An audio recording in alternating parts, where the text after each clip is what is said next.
요한복음 3장 11절입니다. 인용한 성경은 한글 킹제임스 성경입니다. 진실로 진실로 내가 너에게 말하노니 우리는 아는 것을 말하고 또 본 것을 증거하노라. 그래도 너희는 우리의 증거를 받아들이지 아니하는도다. 예수님께서는 여기서 내가 아는 것을 증거한다고 말씀하는 것이 아니고 우리가 아는 것을 증거한다고 말씀하고 계십니다. 이것은 니코데모가 처음에 예수님을 만나서 우리는 당신이 하나님께로부터 오신 선생이신 줄 아나이다 라고 한 말에 대해서 우리라고 표현한 것에 대해서 예수님께서도 우리라고 받아서 말씀을 하시는 것입니다. 예수님께서는 지금 아버지 하나님과 예수님 자신을 가리켜 우리라고 표현하고 계십니다. 12절 내가 땅의 일들을 말하여도 너희가 믿지 아니하는데 하물며 하늘의 일들을 말한다면 어떻게 믿겠느냐. 땅의 일들을 말해도 알아듣지 못하는 사람이 니코데모 한 사람은 아닙니다. 물로 태어나는 것은 육신적인 출생을 의미한다는 것을 많은 사람들이 여전히 이해하지 못합니다. 이런 사람들이 하물며 하늘의 일들을 말한다면 어떻게 믿겠느냐. 이렇게 주님께서는 그들을 책망하고 계십니다. 육신의 출생을 제대로 이해하지 못하는 사람이 성령으로 거듭나는 영적 출생을 이해하는 것은 불가능합니다. 성경에는 땅의 일들이 나오기도 합니다. 요한복음 5장 46절입니다. 너희가 모세를 믿었다면 나를 믿었으리니 그가 나에 관하여 기록하였기 때문이라. 또 사도행전 28장 23절 24절에도 땅의 일들이 나옵니다. 그 후 그들이 그와 나를 정하여 많은 사람이 그의 숙소로 찾아오니 그가 아침부터 저녁까지 강론하며 하나님의 나라를 증거하고 모세의 율법과 선지자의 글로써 예수에 관하여 그들을 설득시키더라. 그 중에는 그가 말한 것을 믿는 사람들도 있고 또 믿지 아니하는 사람들도 있어서 이렇게 땅에는 수많은 일들이 일어납니다. 바울도 복음을 전파하고 하나님의 나라를 전파하면서 땅에서 이러한 일들을 하였습니다. 13절입니다. 하늘에서 내려오니 곧 하늘에 있는 인자 외에는 아무도 하늘에 올라간 자가 없느니라. 아무도 하늘에 올라간 이 표현은 현재의 상태를 나타내고 있습니다. 그런데 하늘에서 내려온이라는 이 표현은 과거 시제로 되어 있습니다. 또 하늘에 있는 인자 이 시제는 현재 시제입니다. 예수님께 이런 이야기를 듣고 있던 니코데모는 아마 진땀을 흘렸을 것입니다. 하늘에서 과거에 내려오셨고 그런데 지금 현재 하늘에 계시고 또 현재 하늘에 올라가 계신 상태에 있는 과거와 현재를 왔다 갔다 자유자재로 넘나드는 그러한 시제 형식으로 예수님께서 말씀하시기 때문입니다. 어리둥절하지 않을 수가 없습니다. 그래서 이것을 이해하지 못하는 현대의 역본들은 하늘에 있는 인자라는 현재 시제를 삭제한 성경도 있습니다. 하늘에서 내려와 지금 이 땅에 머물고 있는 사람이 어떻게 또 지금 하늘에 있을 수 있겠습니까? 성경을 변개한 사람들은 이러한 의문을 도저히 풀 수가 없습니다. 하늘에서 과거에 내려왔더라도 그 뒤 다시 과거의 하늘로 돌아간 다음에 지금 하늘에 있다 이렇게 표현을 하면 이해할 수 있지만은 과거에 하늘에서 내려왔고 하늘에 다시 올라간 적이 없는 사람이 어떻게 지금 거기에 있을 수 있단 말인가? 사람들은 이것을 의심스러워했습니다. 성령으로 태어나지 아니하면 하늘나라에 들어갈 수 없느니라. 성령으로 태어나지 않은 사람이 이것을 어떻게 알 수 있겠습니까? 킹제임스 성경에 따르면은 거듭난 사람은 이 땅에 살고 있으면서도 영적으로 현재 지금 이미 하늘에 이미 천상에 올라가 있는 상태입니다. 성경은 이것을 분명하게 드러내주고 있습니다. 가짜 성서를 아무리 읽어도 요한복음 3장 13절에서 하늘에 있는 이라는 이 구절을 삭제해버린다면 이 진리를 이해할 수 없습니다. 그리스도께서 이 땅에 내려오셔서 땅에 계시면서 동시에 하늘에 있다. 이러한 사실을 알 수 없는 것입니다. 이것도 이해하지 못하는데 거듭난 사람이 땅에 있으면서 바로 지금 이미 하늘에 가 있다는 사실을 어떻게 이해할 수 있겠습니까? 에베소서 2장 5절에서 7절에 따르면은 그리스도인들의 몸은 여기 있지만은 영은 땅과 하늘에 동시에 있다고 성경은 기록하고 있습니다. 14절입니다. 모세가 광야에서 뱀을 들어올린 것 같이 인자도 그렇게 들려 올려져야만 하리니. 사람들이 믿든지 믿지 않든지 간에 사실 이 구절은 거듭남을 묘사하고 있습니다. 요한복음 3장의 이 부분 전체가 거듭남을 언급하는 구절들입니다. 12절은 하늘의 일들을 언급하고 있습니다. 그리고 14, 15, 16, 17절에서 거듭남과 이에 관련된 예표를 다루고 있습니다. 이러한 설명에 대해서 니코데모는 전혀 이해할 수가 없었습니다. 들려 올려진 뱀이 어떻게 거듭남과 관련이 있는 것인가? 니코데모가 이것을 어떻게 알겠습니까? 물침례를 받아야 거듭난다고 생각하는 사람들이 어떻게 해서 들려진 뱀과 거듭남과의 상관관계를 이해할 수 있겠습니까? 예수님께서는 모세가 광야에서 뱀을 들어 올린 것 같이라고 말씀하십니다.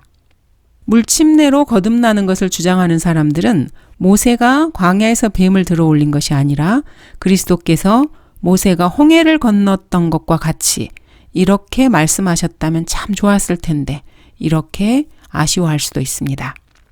그런데 예수님께서는 그들의 발행과는 다르게 장대에 매달린 뱀 이야기를 꺼내십니다.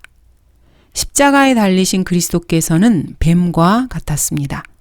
성령으로 말하는 사람은 예수 그리스도께서 저주받았다고 말하지 않는다고 성경은 말씀하고 있습니다. 그러나 예수 그리스도께서 당하신 고난과 고통의 깊이가 과연 어느 정도였는지를 있는 그대로 사실 그대로 묘사한다면은 사실 이 일은 신성 모독적인 표현을 빌지 않고는 불가능합니다. 성경도 그렇게 묘사하고 있습니다. 그리스도께서 우리를 위하여 저주가 되셔서 율법의 저주로부터 우리를 구속하셨으니 기록되기를 나무에 매달린 자는 누구나 저주받은 자라고 하였도다.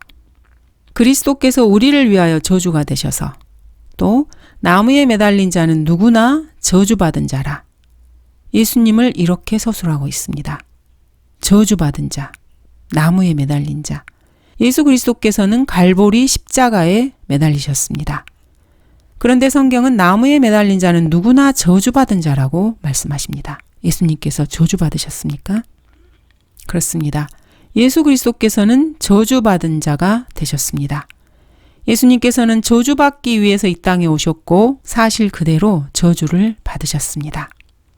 성경의 표현들은 참으로 놀랍습니다. 그러나 이보다 더한 것도 있습니다. 하나님께서 죄를 알지도 못하는 그를 우리를 위하여 죄로 삼으신 것은 우리로 하여금 그 안에서 하나님의 의가 되게 하려 하심이라. 하나님께서는 주 예수 그리스도를 저주하셨을 뿐 아니라 예수님을 죄의 화신으로 삼으셨습니다. Made him to be sin. 예수님이 죄가 되게 하셨습니다. 예수님과 죄가 동일시되고 있습니다. 예수 그리스도께서 십자가에 매달리셨을 때 예수님은 죄의 화신이 되셨습니다. 십자가에 매달리면 어떻게 죄의 화신이 될 수 있는가? 그것은 불가사의한 일입니다.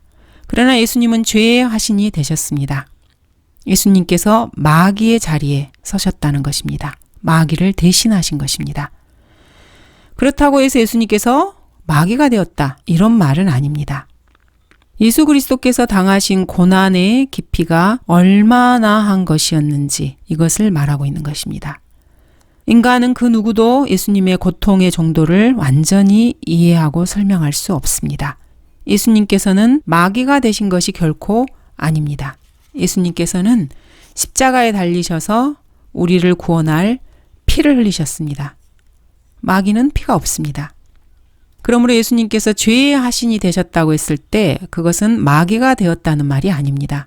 예수님께서는 다만 마귀의 입장에 처해지셔서 마귀가 받아야 할 무서운 형벌을 자신의 몸으로 몸소 당하셨습니다. 마귀는 곧 뱀입니다. 그래서 그리스도께서는 14절에서 모세가 광야에서 뱀을 들어 올린 것 같이 인자도 그렇게 들려 올려져야만 하리니 라고 말씀하신 것입니다. 오늘날의 군의관의 휘장을 보면은 뱀이 칭칭 감겨있는 막대기 그림이 있습니다. 인간의 병을 그것이 치료한다는 것입니다. 그는 우리의 허물로 인하여 상처를 입었고 그는 우리의 죄악으로 인하여 상하였도다. 우리의 화평을 위한 징계가 그에게 내려졌고 그가 맞은 채찍으로 우리가 치유되었도다. 마귀도 아닌데 예수님께서는 마귀의 입장에 처해져서 형벌을 받으셔야만 했습니다. 그 고통의 깊이와 넓이를 우리가 어떻게 다 알 수 있겠습니까? 예수님께서는 십자가에서 그런 연유로 나의 하나님 나의 하나님 어찌하여 주께서는 나를 버리셨나이까 이렇게 외치셨습니다. 또 개들이 나를 에워싸고 악인들의 무리들이 나를 둘러쌌으며 그들이 내 손과 내 발을 찔렀나이라고 외치셨습니다. 십자가에 달리신 예수 그리스도의 그러한 처참한 고난을 우리가 어떻게 다 헤아릴 수 있겠습니까? 말로 형언할 수 없는 고통이었다는 것을 짐작할 뿐입니다. 그래서 예수 그리스도께서도 심지어는 이렇게까지 부르짖으셨습니다. 그러나 나는 벌레요 사람이 아니라 사람들의 비방거리요 백성들에게 멸시거리니이다. 나를 보는 자는 다 조롱하며 비웃나니 그들이 입술을 내밀고 머리를 흔들며 말하기를. 참으로 참담한 상황입니다. 십자가에 달리신 그리스도께서는 나무에 매달린 뱀의 모습 그대로가 되셨습니다. 그런 다음에는 또 어떻게 되셨습니까? 마귀와 그의 타락한 천사들과 구원받지 못한 죄인들이 혼들이 들어가는 지옥까지 몸서 들어가셔서 뜨거운 불길에 혼이 녹아내릴 것 같은 그런 고통을 당하셨습니다. 주께서 그의 혼을 속죄제물로 만드실 때라고 이사야 53장 10절은 말씀하십니다. 그 혼이 속죄제물이 된 후 지옥에까지 가야만 했습니다. 이 얼마나 무서운 고통입니까? 그 고통을 미리 내다보시고 주님께서는 겟세마네에서 내 혼이 너무 슬퍼 죽을 지경이니 너희는 여기서 기다리며 깨어 있으라고 말씀하시면서 제자들을 물러가게 하십니다. 그리고 땅에 엎드려 하나님께 이렇게 기도를 드리십니다. 앞으로 조금 가셔서 땅에 엎드려 가능하다면 그 시간이 그에게서 지나가기를 기도하시며 말씀하시기를 아바 아버지 아버지께서는 모든 것이 가능하오니 이 잔을 내게서 옮겨주옵소서. 그러나 내가 원하는 대로 하지 마옵시고 아버지께서 원하시는 대로 하옵소서라고 하시더라. 이 구절은 결코 그리스도께서 육신의 죽음의 고통을 괴로워하시는 그런 모습이 아닙니다. 그렇게 생각하는 사람은 구속의 핵심을 놓치는 실수를 범하는 것입니다. 예수 그리스도께서 십자가에 달려 죽으시기 전에 차라리 마귀에게 자신을 죽이게 해달라고 하나님께 간구했다고 해석하는 사람도 있습니다. 그래서 이 잔을 내게서 옮겨주소서라고 십자가에서의 육신적인 죽음을 모면하게 해달라고 간구했다고 생각하는 사람도 있습니다. 그런데도 불구하고 그리스도께서는 갈보리로 끌려가셔서 십자가에 달릴 수밖에 없었다. 이렇게 말을 합니다. 말도 되지 않는 성경 무식증 환자입니다. 이 성전을 헐라. 그러면 내가 3일 만에 이것을 다시 일으키리라. 주님은 요한복음 2장 19절에서 이렇게 당당하게 말씀하셨습니다. 이렇게 말씀하신 그리스도께서 육신적인 죽음을 두려워하셨겠습니까? 예수님께서는 모든 것을 다 알고 계셨습니다. 자신의 혼이 제물로 드려져야 한다는 것. 그리고 이 제물로 드려진 혼이 지옥에 가야 하는 것. 그리고 혼이 지옥에 가기 위해서 예수님 자신이 뱀의 형상을 입어야 한다는 것. 그리고 마귀의 입장에 처해져서 세상의 모든 죄에 대한 값을 대신 치르셔야 한다는 것. 그리고 마귀의 입장이 되기 위해서 뱀같이 되셔야 한다는 사실을 이미 다 알고 계셨습니다. 알고 계셨고 이런 모든 일들을 다 겪어내셨습니다. 주님이 당하신 이러한 엄청난 고난과 고통을 입으로 다 설명한다는 것은 불가능합니다. 하나님께서 왜 이 세상에 처음에 죄가 들어오게 하셨냐고 반문한다면은 세상에 죄가 있게 내버려 두신 하나님께서 책임을 져야 한다고 하는 그 생각이 맞습니다. 사람들은 하나님께서 이미 갈보리 십자가에서 그 모든 일을 완성해 놓으셨다는 사실을 사실 상기하지 못합니다. 그렇습니다. 하나님께서는 여러분이 무슨 죄성을 띠고 태어났든 무슨 죄를 지었든 그 죄에 대해서 그 값을 몸소 다 치르셨습니다. 이제 여러분들은 죄에 대해서 더 이상 고민할 필요가 없습니다. 갈보리 십자가가 모든 것을 말끔하게 해결해 놓았기 때문입니다. 그냥 예수님을 믿고 예수님을 자신의 구주로 받아들이기만 하면 됩니다. 하나님께서는 자신이 하실 일을 이미 다 이루어 놓으셨습니다. 그래서 이제 하나님은 세상을 얼마든지 책망하실 수 있게 되었습니다. 그분이 오시면 죄에 대하여, 의에 대하여, 심판에 대하여 세상을 책망하시리라. 죄에 대하여라 하면 그들이 나를 믿지 않기 때문이요. 사람들이 하나님에 대해서 뭐라고 생각하고 뭐라 말하든지 간에 하나님께서 뭔가 잘못 생각하셨고 뭔가 잘못하신 게 있다고 생각하는 사람이 있다면 그것은 그 사람이 걱정할 일이 아닙니다. 여러분 개인이 하나님에 대해서 뭘 걱정하지 않는다 해도 하나님께서는 이미 필요한 모든 조치를 다 취해 놓으셨습니다. 물론 하나님께는 잘못하신 것이 없습니다. 서로 인간 중에 어떤 사람이 하나님께서 뭔가 잘못했다고 생각하거나 잘못하신 일이 있다고 생각한다 해도 하나님께서는 이미 그 사람의 죄를 위해서 마귀의 입장에 처해지셔서 뱀이 되셨고 몸소 십자가에 달려 형벌을 받으셨고 그 혼을 속죄 제물로 드리셨다는 것입니다. 그리고 지옥까지 다녀오시는 고통을 겪으셨습니다. 이제 더 이상 인간은 하나님께 왈가왈부할 수 없습니다. 하나님께서 이 일보다 더 무엇을 여기에 더해서 더 해야 한다고 생각하십니까? 하나님이 인간을 위해서 뭔가 더 해야 할 일이 남아있다고 생각하는 분이 계십니까? 이는 그를 믿는 사람은 멸망하지 않고 영생을 얻게 하려 함이니라.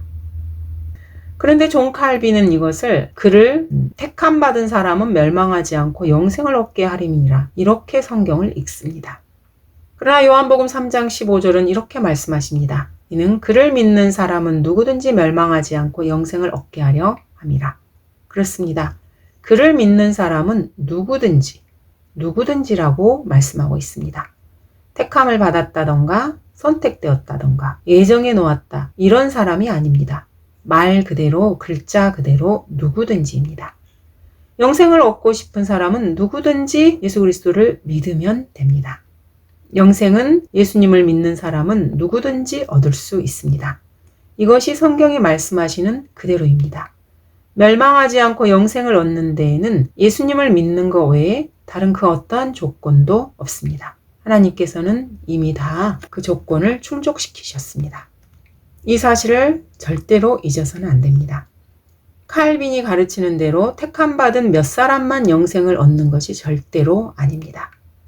칼빈이 말한 것처럼 혹시나 여러분이 택함받지 못했다고 생각되더라도 전혀 걱정할 필요가 없습니다.